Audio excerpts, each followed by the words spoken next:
Vriende, baie hartlik welkom by Paasondag 2025.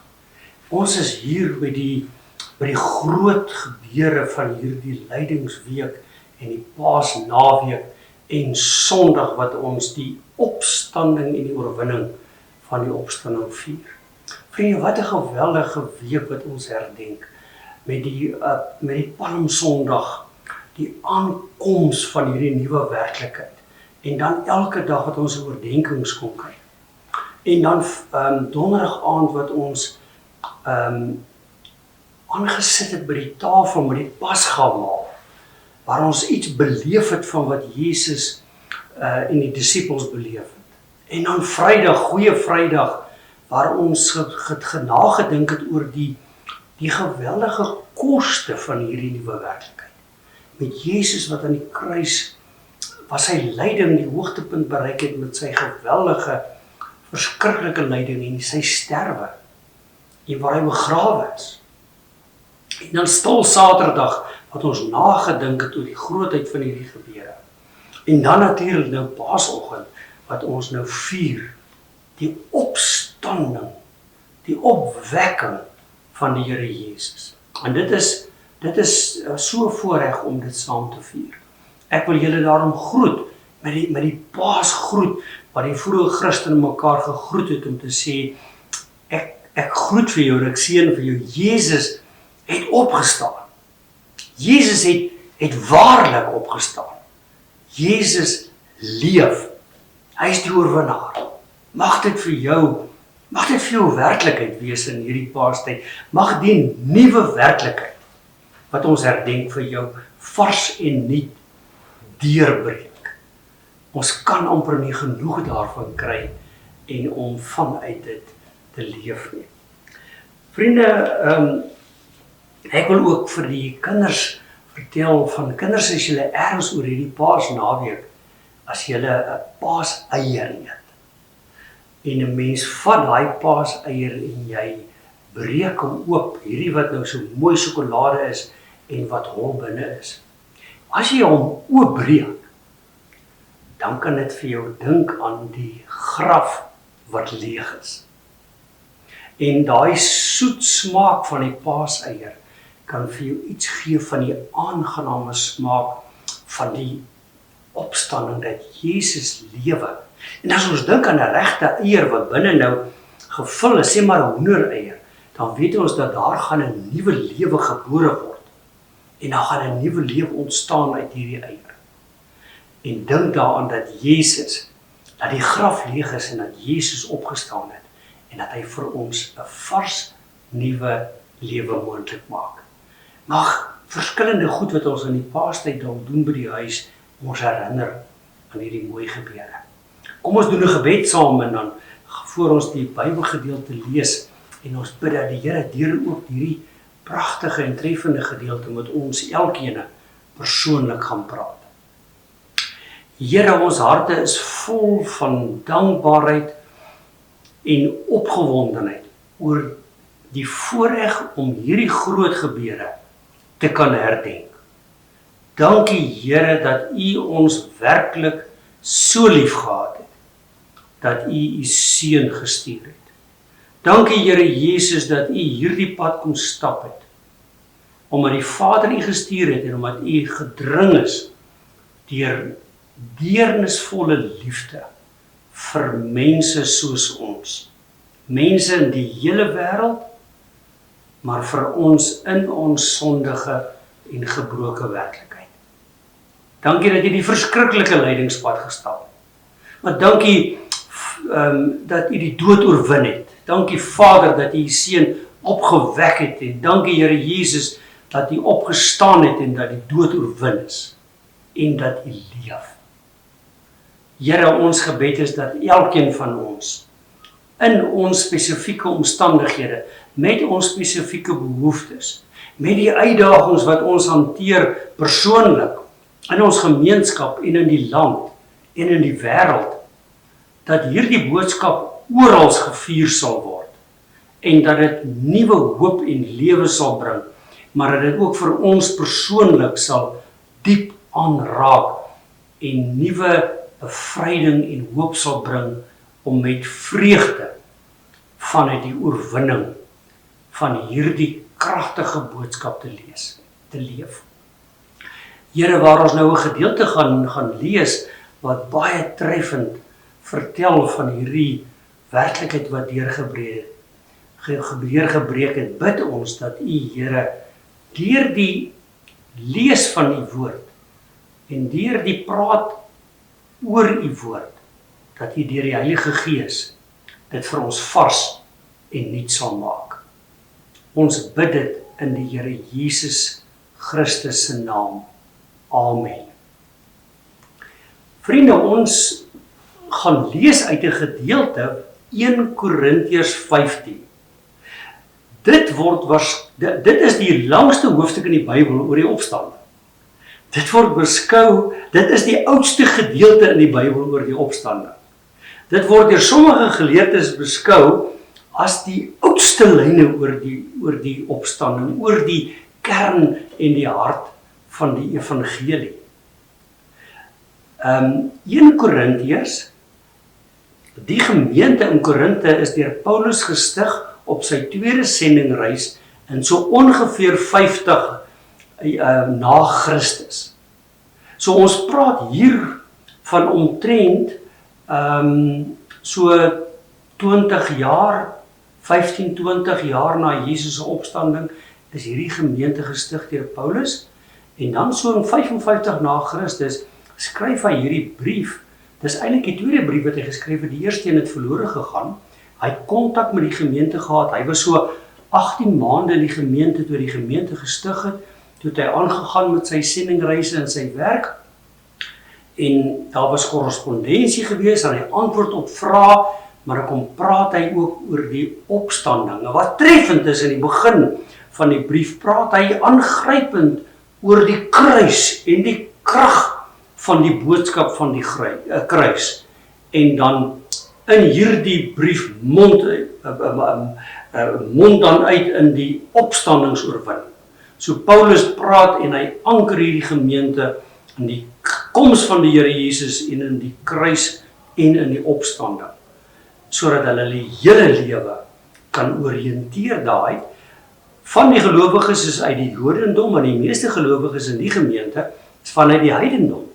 En dit was geweldig belangrik dat hy hulle help om in die omstandighede wat hulle beleef, wat hulle vervolging ervaar, verdeeldheid beleef, aanslae ervaar, geanker is in hulle geloof, om in eenheid in die dood en die opstanding van die Here Jesus geanker te wees en vanuit dit hulle getuienis uit te leef. Nou kom ons lees 'n paar verse uit 1 Korintiërs 15. 1 Korintiërs 15 vers 1, broers, en onthou in die antieke tyd as hulle gepraat het van broers, dan sluit hulle almal in. Ek herinner julle aan die evangelie wat ek aan julle verkondig het. Hy herinner hulle, baie keer word ons in die Bybel herinner aan goed wat ons weet. Baie mense weet van Jesus en sy dood en sy opstanding, maar ons herinner dit en ons herdenk dit, sodat dit dieper en vaster in ons lewe sal wees. Die evangelie, die goeie nuus wat ek aan julle verkondig het, die Griekse woord beteken hier, wat ek met julle vertel het, wat ek met julle gedeel het. Hy sê, wat julle ook aangeneem het, ontvang het, en waaraan julle vasstaan, waardeur julle ook verlos word, mits julle vashou aan die evangeliewoord wat ek aan julle verkondig het of julle vertel het. Tensy julle te vergeefs tot geloof gekom het. So as hulle nie vashou daaraan nie, dan is dit asof hulle te vergeefs tot geloof gekom het. Want die wesenlike, die basis, ja, die essensiële wat ek ontvang het en aan julle oorgelewer het, is Christus het vir ons sondes gesterf volgens die skrifte. Hy is begrawe en op die derde dag opgewek volgens die skrifte. Hy het aan Sefas, dit is nou Petrus, Sefas is die Arameese naam van Petrus, hy het aan Petrus Sefas verskyn en toe aan die 12. En dan gaan hy verder, daarna het hy aan meer as 500 broers tegelijk verskyn, van wie die meeste nog leef, maar sommige al ontslaap het. Die woord slaap word baie keer gebruik, die metafoor vir mense wat gesterf het, dat hulle in 'n slaap is. Daarna het hy aan Jakobus verskyn, dis die halfbroer van Jesus, wat die leier van die gemeente in Jerusalem was, en toe aan al die apostels. As die laaste van almal het hy ook aan my, die misgeboorte, verskyn, want ek is die geringste van die apostels, nie geskik om 'n apostel genoem te word nie, omdat ek die gemeente van God vervolg het. Maar deur die genade van God is ek wat ek is. Sy genade aan my was nie te vergeefs nie. Trouwens, ek het baie harder gewerk as al die ander. Eintlik is dit nie ek nie, maar die genade van God wat met my is. Daarom, of dit ek of hulle is dit wat ons verkondig, en daarom het julle tot geloof gekom. Of dit dan nou ek is of hulle, dit is wat ons verkondig. En dan gaan hy verder, dan sê hy in vers 22, want soos almal deur Adam gesterf, so sal almal in Christus lewend gemaak word. En dan sê hy vers 28, wanneer alles aan hom onderwerp is, sal die Seun homself onderwerp aan die een wat alles aan hom onderwerp het, sodat God alles in almal sal wees. Vriende, die tema is 'n nuwe werklikheid het deurgebreek. En die gevaar van ons as gelowiges is dat ons met 'n verskraalde werklikheid leef. En dan het hierdie verskraalde werklikheid 'n baie min effek op ons lewe. Die verskraalde werklikheid, sou mens kon sê, dis wanneer ons net 'n stukkie van die Jesus verhaal en die Bybel ons eie maak en daaruit lewe. Of probeer lewe. Byvoorbeeld dat ons net dink, maar Jesus het vir my sondes gesterf, en ek het Jesus aanvaar, en ek is nou veilig, en ek gaan hemel toe, en ek gaan maar aan met my lewe. En ek gaan so af en toe kerk toe, ek sal so af en toe Bybel lees, ek sal so af en toe bid, net dat dit gaan oor my behoeftes, maar ek is eintlik besig met my eie lewe.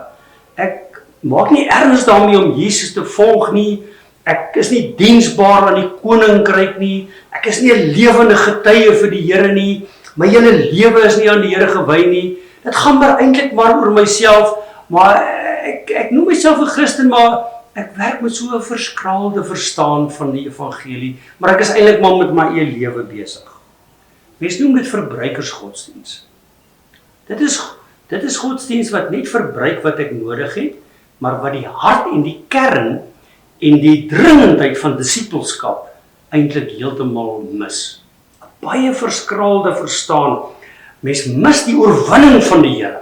Jy kom nie vry van sondes wat jou vashou nie. Jy het nie 'n getuienis wat jy uitleef nie. Jy kan nie in die samelewing jou plek en jou rol vervul en die beeld van die Here uitdra en leef in die krag van die Heilige Gees nie. Die vrug van die Gees is nie in 'n mens se lewe 'n werklikheid nie. Mens is eintlik, jy's nie sout nie. Die sout het verslaan, is flou. Flou getuienis. Vriende, daarom is die werklikheid van hierdie week en die gebeure so krities belangrik. Daarom is dit belangrik dat ons herdenk waaroor gaan hierdie werklikheid. En as ons kyk na hierdie gedeelte, soos ek gesê het, dit is die oudste gedeelte van die Nuwe Testament wat die hart en die kern van die evangelie saamvat, soos die apostoliese tradisie in die vroeë kerk het hiermee geleef, erns gemaak daarmee, en dit was die hart en die kern en die krag van die evangelie waarvan uit hulle geleef het. Dis wat hulle ontvang het, dis wat hulle gedeel het, wat hulle vir ander vertel het, en dit was 'n boodskap wat lewensveranderend was, wat transformerend was, wat lewens radikaal verander het, en wat hulle gedring het om buitengewoon disippels van Jesus te wees.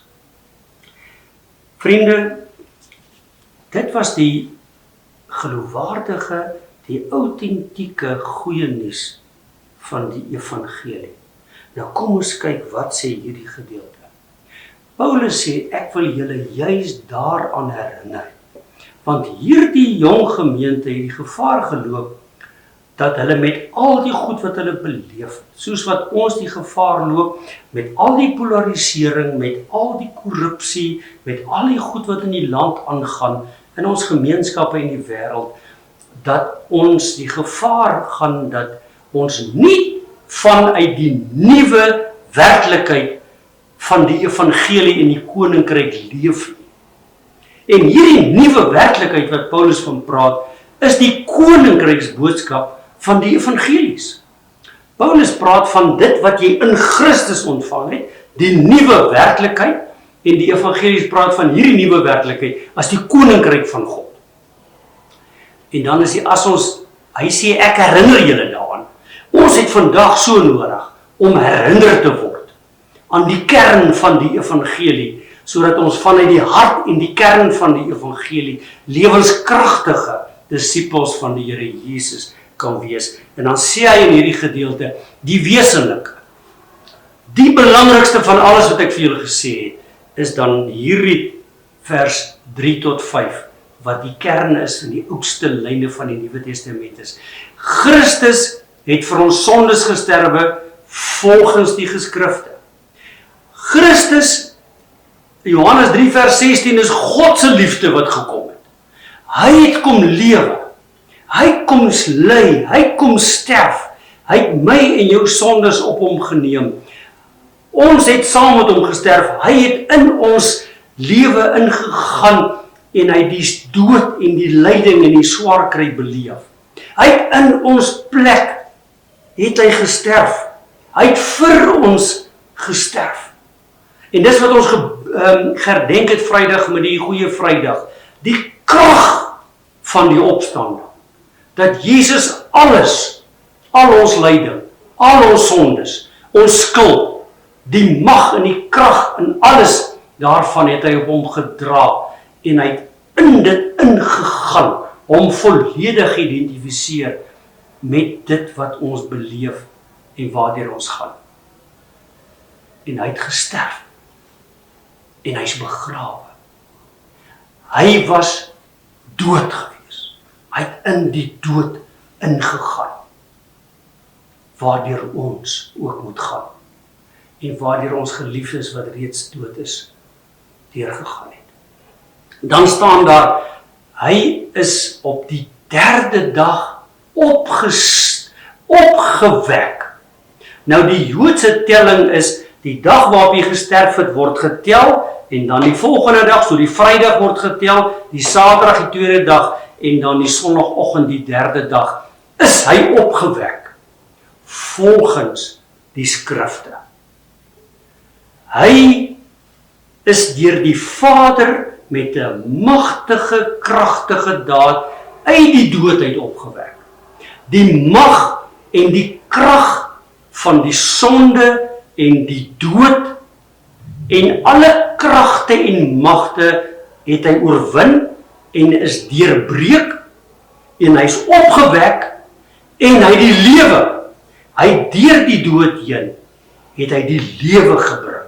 Opgewek tot 'n nuwe lewe. En dan staan daar, hy het verskyn. Hy het ook liggaamlik opgestaan, hy is liggaamlik opgewek, verheerlikte liggaam gekry, en dit was werklik gewees, hy het verskyn aan Petrus, hy het verskyn aan die 12, die versamelnaam vir aan die apostels, hy het verskyn aan meer as 500 gelowiges, en hy het ook verskyn, dan sê Paulus aan hom, en dan praat Paulus van hom, die ontydige of die misgeboorte, omdat Paulus homself, sou mens kon sê, verwyd het om uit die kerk van die Here vervolg. So hierdie Jesus wat gelei het, wat gesterf het, wat begrawe is, wat opgewek het, leef, en hy het verskyn aan mense, dis 'n historiese werklikheid. Dis maar nie net 'n fabel wat ons glo nie, dis 'n werklikheid. Hierdie is die kern van die evangelie. Hy is die opgestane gekruisigde. En daarom kom Paulus en hy praat van Jesus as die gekruisigde in hoofstuk 2 en dan praat hy in hoofstuk 15 van as die opgestane Here. Wat baie belangrik is daar kom 2 keer volgens die skrifte. En daarmee posisioneer Paulus hierdie gebeure in die groot storielyn van die Bybel. Baie keer werk ons net met hierdie klein stukkie van die Jesus verhaal en hy posisioneer dit in die groot storielyn van die Bybel, in die Joodse verhaal van die hele Bybel, met die oergeskiedenis, met die Abraham en Israel, met die messiaanse profeseë, met die vervulling daarvan. Hy is die ontplooiing en die vervulling van die Joodse verhaal. En dan gaan hy verder met hierdie verhaal en die laaste vers wat ons gepreek het, wat ons gelees het, gaan oor die voltooiing en die volëinding met wat plaasvind na die wederkoms van die Here Jesus. So hy plaas hierdie verhaal van die opstanding aangrypend in die hele groot verhaal van die Bybel. Vriende, hierdie is die hart en die kern van die nuwe werklikheid. Hierdie nuwe werklikheid, sê Paulus, bepaal jou identiteit.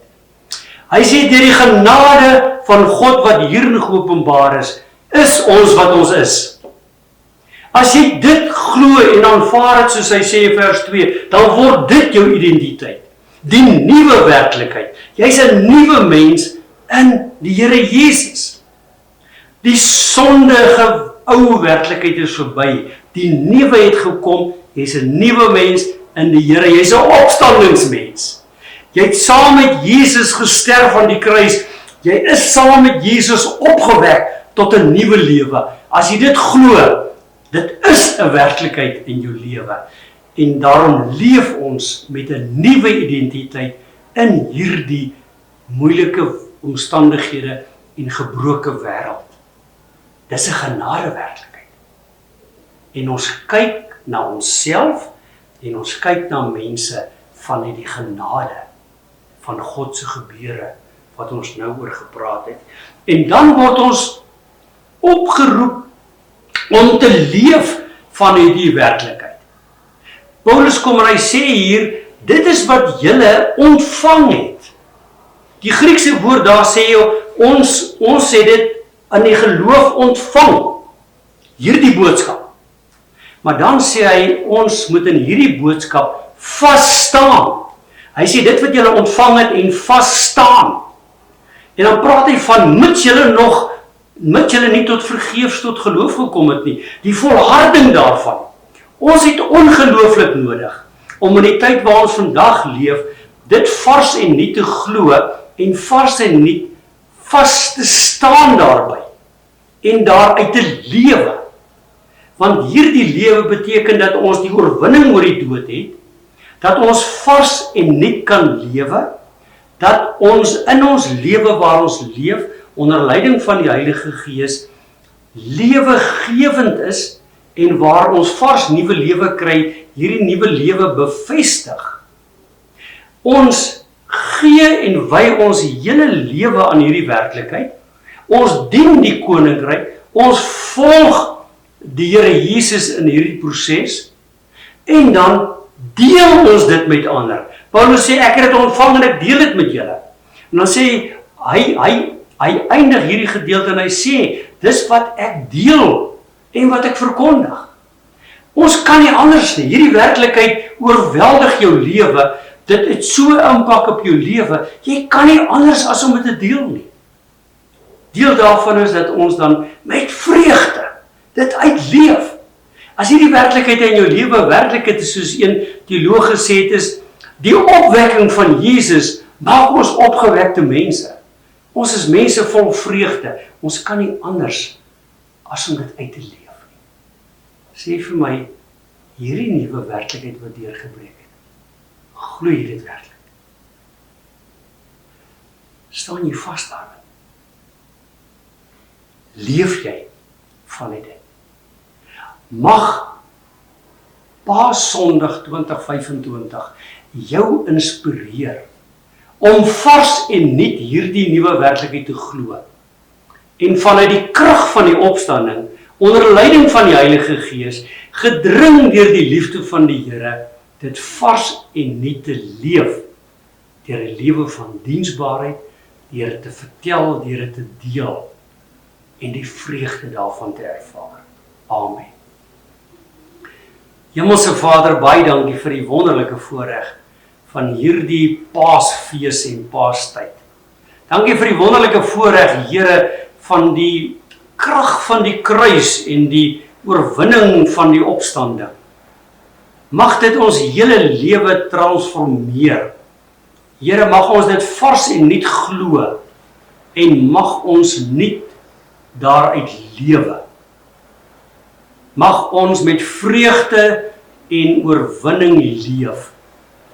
En mag ons tekens van hoop en vreugde sal wees, wat mense inspireer om saam met ons die Here Jesus te volg. Help ons om te leef as mense van die nuwe werklikheid in Christus. Amen. Vriende, net enkele aankondigings. Ons wil vir julle uitnooi na ons nuwe preekreeks wat volgende Sondag begin. Ons kwartaaltema is word gevorm deur die Heilige Gees. En ons wil graag nou hierdie reeks wil ons na die opstanding en die Paasfees wil ons lewe oopstel dat die Heilige Gees ons op 'n dieper vlak kan vorm. Volgende Sondag dan die eerste tema van die reeks, gevorm deur die Heilige Gees, dan gevorm deur verhoudinge, gevorm deur versoekinge, gevorm tot nuwe harte, gevorm deur ontwrigting. Bid ook hiervoor en woon dit by en word ook daardeur regtig gevorm op die reis en die avontuur saam met Jesus. Dan vriende, julle is welkom om ook 'n dankoffer te gee. En dan daar's AB Lennert is verkies as GR-lid. So mag julle 'n geseënde Paasnaweek hê, lekker rus, geseënde gesinsdag hê en ons sien mekaar dan daarna met hierdie nuwe reeks. Ontvang die seën van die Here en gaan leef vanuit sy seën as mense van die nuwe werklikheid. Die wonderlike genade van ons Here Jesus Christus, wat die opgestane gekruisigde is, mag die troue liefde van God ons Vader vir ons 'n lewende werklikheid wees. Mag die Heilige Gees hierdie nuwe werklikheid in ons lewens laat vars en nuut deurbreek en ons die krag gee om vanuit die nuwe werklikheid onder leiding van die Gees en met die liefde van die Here Jesus elke dag te leef. So seën die drie-enige God jou, die Vader, die Seun en die Heilige Gees. Amen.